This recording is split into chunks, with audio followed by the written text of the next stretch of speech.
Vamos lá, queridos, agora o nosso quarto bloco. Então, a Constituição de 1934 ela acaba sendo substituída pela Constituição de 1937, que é uma Constituição que acabou englobando, né, abraçando o que nós chamamos de golpe do Estado Novo, dado também pelo próprio Getúlio Vargas. Então, o que a Constituição de 1937 faz? Ela é uma Constituição outorgada, diferente da 34 que foi promulgada. Então, é uma Constituição que nós dizemos que é uma Constituição imposta, e ela é uma Constituição mais dura, tanto assim mais dura, mais autoritária, que a primeira coisa que ela faz, ela traz a possibilidade de dissolver o Congresso Nacional, que ela de fato vai fazer. Ela, mais pra frente, né, mais próximo, no seu decorrer, até 1946. Ela é uma Constituição que afirma que as decisões do STF, principalmente em controle de constitucionalidade, que o único que tinha era o difuso, relembrando, ainda não temos o controle concentrado, mas as decisões do STF podem ser revistas pelo parlamento. 2/3 do parlamento poderiam rever as decisões do STF. Então, essa é a primeira e única vez na história constitucional brasileira que uma Constituição, que uma decisão do Poder Judiciário vai ser revista pelo Poder Legislativo, né? Então, é um ponto extremamente grave. Por exemplo, e o que ela faz? É uma Constituição que ela não abre, ela não dá abertura a uma democracia. Ela não faz, diz aqui, né? Não tem concessões à democracia, principalmente no que tange à liberdade. Essa Constituição também teve um apelido, que é a Constituição Polaca, né? A Constituição, ela se baseia um pouco nas ideias da Constituição da Polônia e em ideias consideradas hoje fascistas, né? De extrema direita, tá? Essa Constituição, ela vai ter uma possibilidade de uma ampla intervenção nos estados, então a União vai poder intervir amplamente nos estados, tá? Vai além, por exemplo, daquele início, daquele embrião da ação interventiva que eu havia falado para você em 1934. Ela traz um desequilíbrio entre os poderes, dando mais poder ao poder executivo, né? E menos ao poder legislativo e principalmente ao poder judiciário. E é ela que transforma o STF em 11 ministros, né? O STF deixa de ser formado por 15 juízes, por 15 ministros, e passa a ser composto por 11 ministros, tá?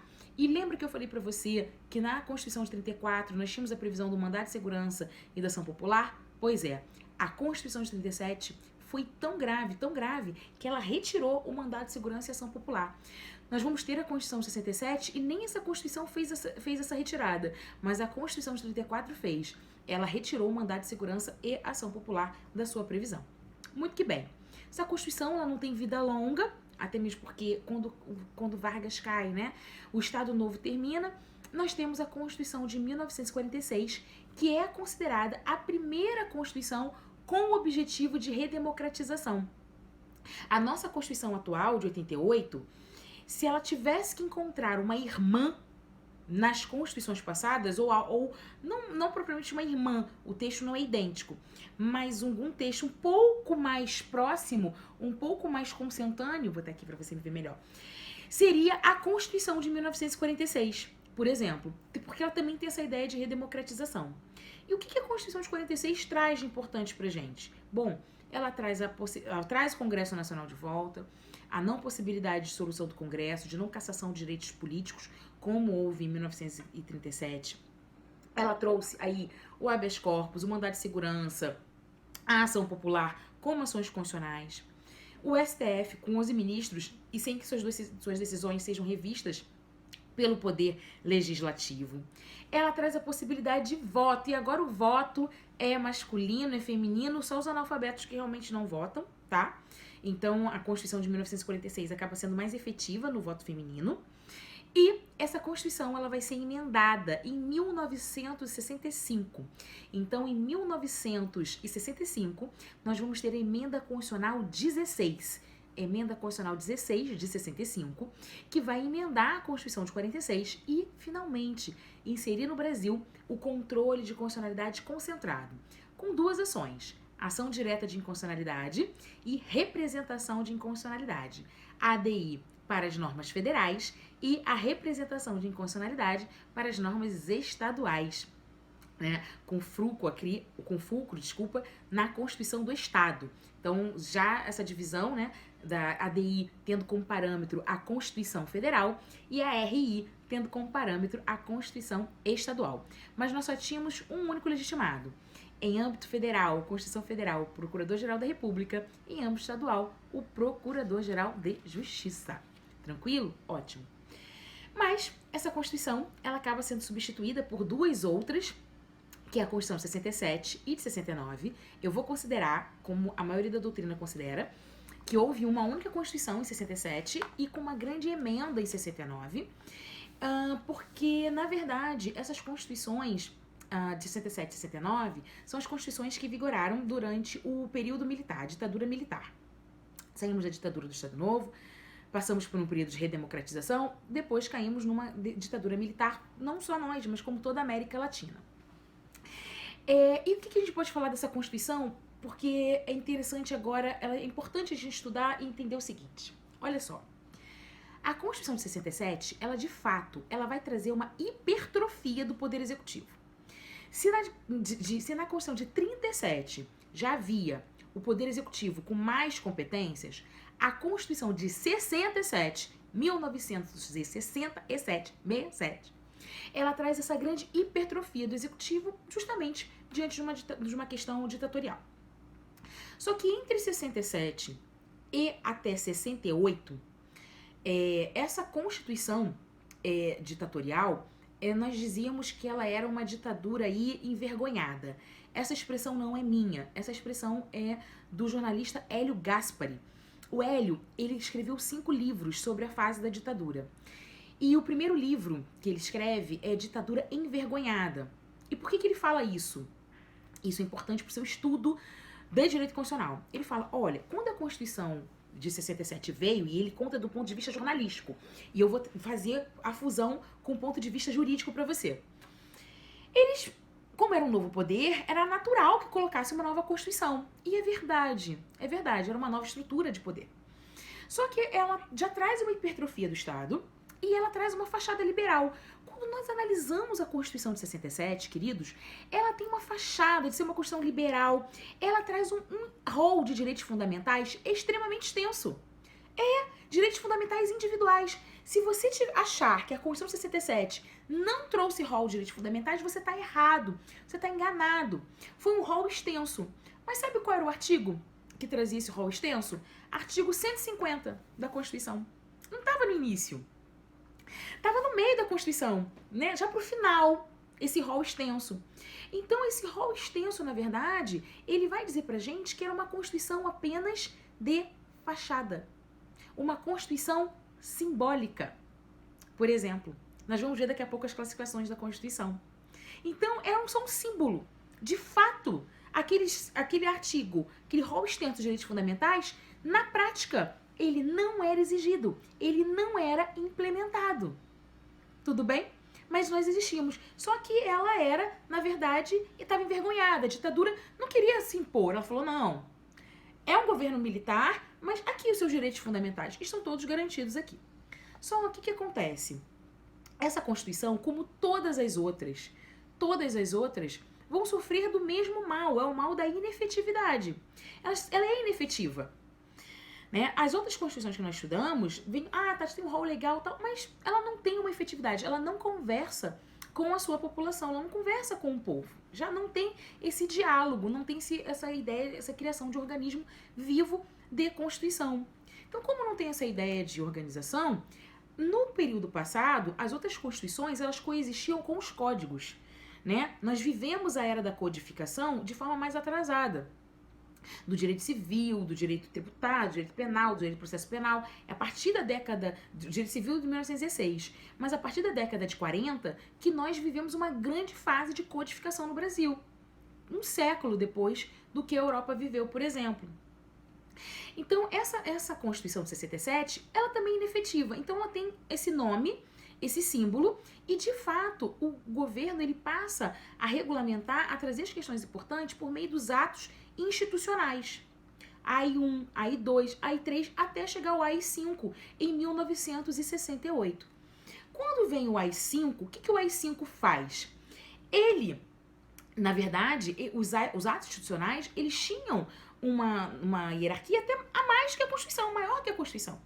Não adiantava se a Constituição trouxesse um grande rol de direitos fundamentais. Por quê? Porque eu tenho um ato institucional que vai se sobrepor a essa Constituição. E esse grande ato é o AI-5. O que o AI-5 faz?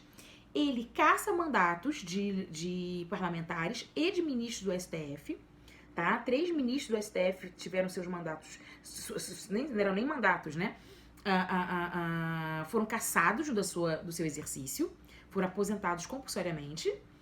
Ele, por exemplo, as garantias do Poder Judiciário são suspensas, as 3 garantias da inamovibilidade, redutibilidade de salários, né, da vitaliciedade são suspensas. Então, o Poder Judiciário tem as suas garantias suspensas, tá?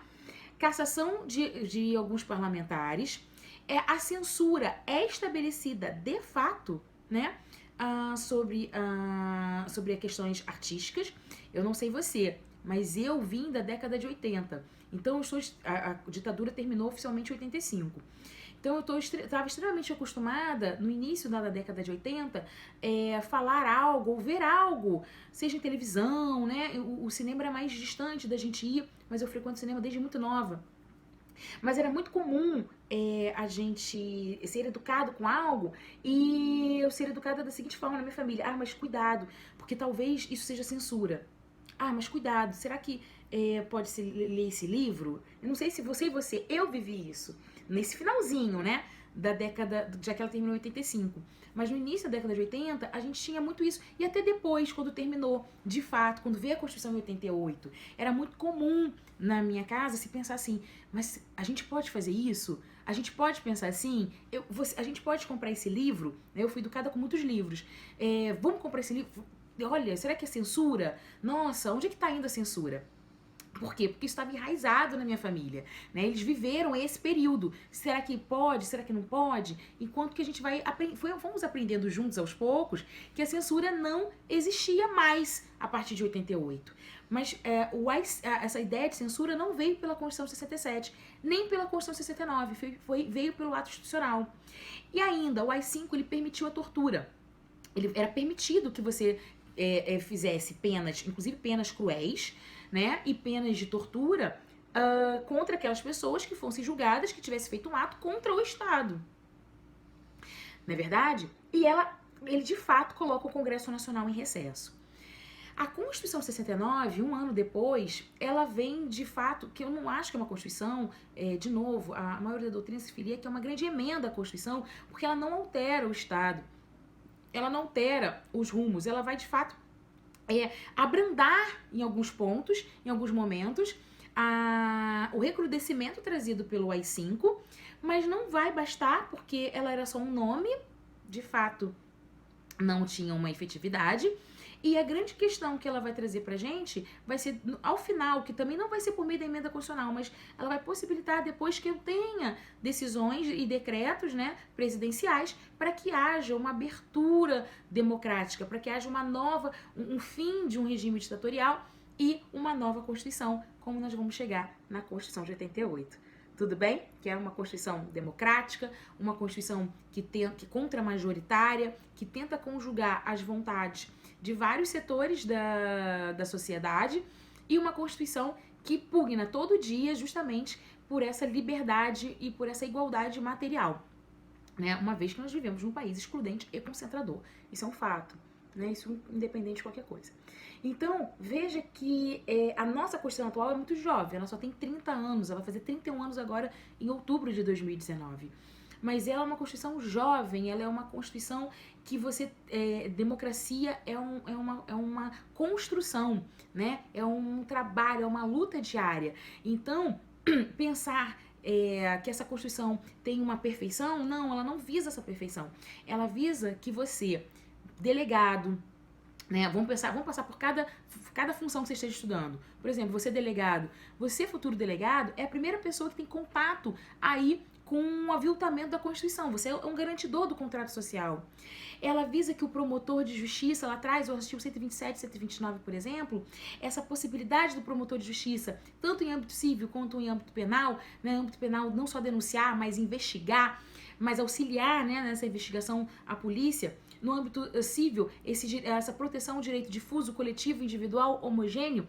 Então, como esse grande fiscal da lei e abraçar aí a sociedade, né, de ser protetor, de ser fiscal da própria sociedade, de ajudar a sociedade, melhor dizendo, nessa fiscalização da Constituição. A Defensoria Pública, a terceira onda de acesso à justiça, o acesso à justiça, que é cara, a justiça é paga, a justiça é cara.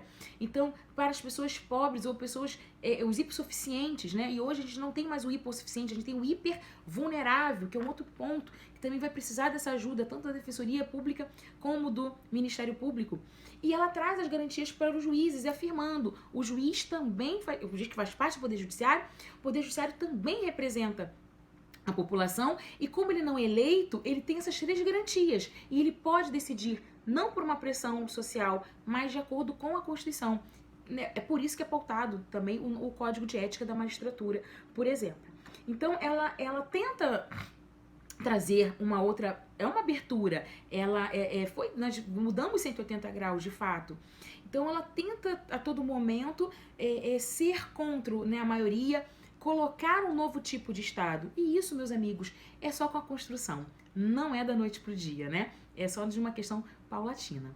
Tranquilo? Ótimo! Fizemos uma passagem por todas as constituições, eu quis falar para você os pontos mais importantes que sempre são cobrados em cada uma delas. Tudo bem? 2019, então a gente já está aí, geralmente poderia ser cobrado entre 2019 e 2020, as duas últimas constituições, né? A Constituição 67 e o emendão em 69. Nenhuma delas passadas foram constitucionais de fato, né? Eram, na verdade, grandes nomes, como nós vamos ver daqui a pouquinho na classificação do Karl Loewenstein. Tudo bem? Ótimo. O que a gente vai ver agora? Mudando de tema, ainda dentro de Constituição, agora a gente vai ver os sentidos da Constituição. Como uma Constituição pode ser classificada quanto aos seus sentidos. E vem aí aquela questãozinha que você sempre gosta de acertar e você vai passar a acertar, que é sobre os filósofos ou os juristas, né? Como eles pensaram o que é Constituição, qual sentido deve ser dado à Constituição. Vamos lá? Vamos lá. Primeiro sentido é o sentido sociológico, trazido pelo Ferdinand Lassalle. Olha só, o Ferdinand Lassalle escreveu um livro, A Essência da Constituição, lá em 1862. E o Lassalle, imbuído, né? Olha só a data que ele escreveu, então ele estava extremamente influenciado por ideias sociológicas, né? Não só sociais, não só socialistas, mas por ideias sociológicas. E o Lassalle, na verdade, ele faz um discurso na antiga Prússia para um grupo de operários.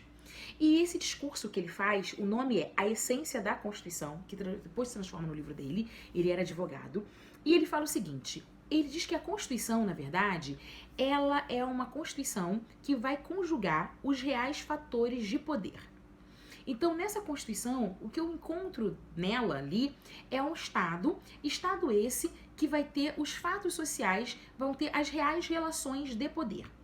Enquanto que uma Constituição, ela deveria ser sociológica, ela deveria trazer, na verdade, uma Constituição real, deveria ser uma Constituição que conversasse com a sociedade.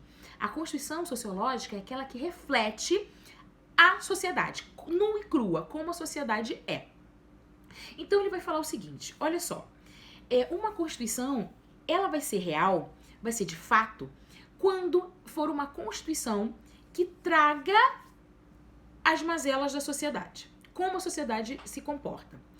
Caso contrário, se a Constituição não for desse fato, se a Constituição não tiver uma conversa com a sociedade, a Constituição é mera folha de papel.